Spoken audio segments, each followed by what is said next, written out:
Tapos lang namin yung briefing tungkol sa flooding situation sa Region 3 at talagang ramdam na napakabigat ang ulan at napakarami ang bumagsak na tubig.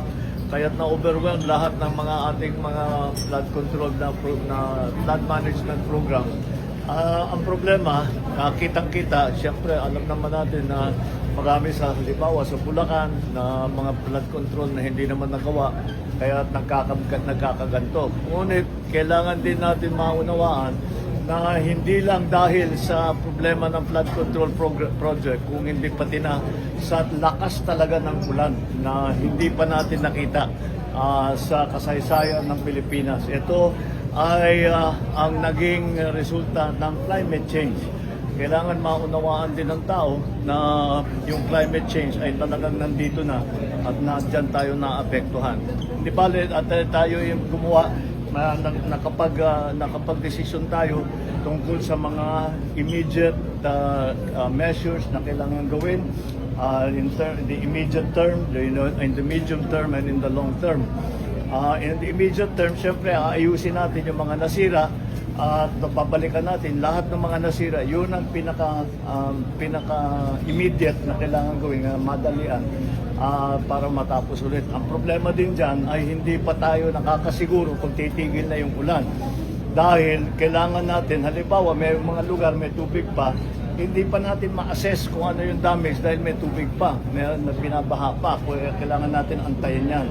Pangalawa, binabantayan natin ang panahon kasi kahit yung mga nasira, pag aayusin natin ngayon, kag bumalik na naman yan at masisira ulit yung bagong gawa, kaya napakasayang naman ang ating gagawin. Kaya medyo kailangan natin alalayan at bantayan na mabuti na maging effective kung ano man yung gagawin natin ay magiging matibay at hindi mawawala at hindi masisira sa susunod na baha.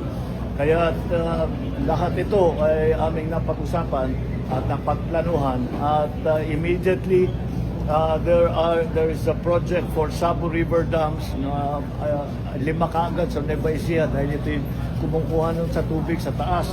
Sierra Madre na yung pinagkukuhanan ng tubig at yan ay makakatulong para bawasan ang bilis ng pagbaba ng tubig, mabawasan ang siltation at makakapag-ikot pa tayo ng tubig para gamitin for household use, industrial, for irrigation sa agrikultura.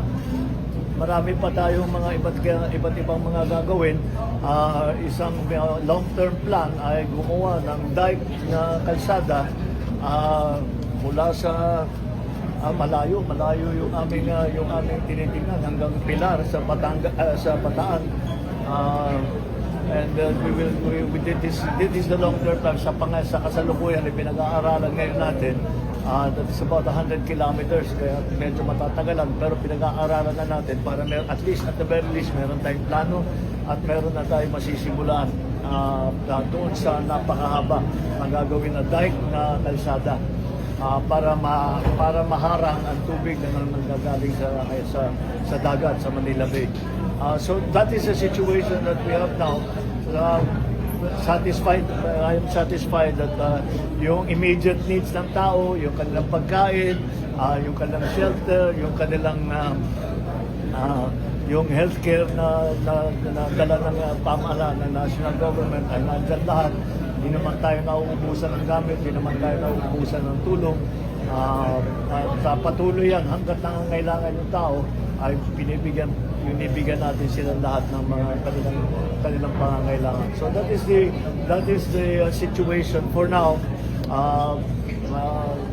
It is still a developing situation. Hindi pa tapos ito. So we will continue to monitor. We will continue to do everything that we can so that we will mitigate the effects of this very strong rain and the flooding that follows it. Okay? Sige, maraming salamat.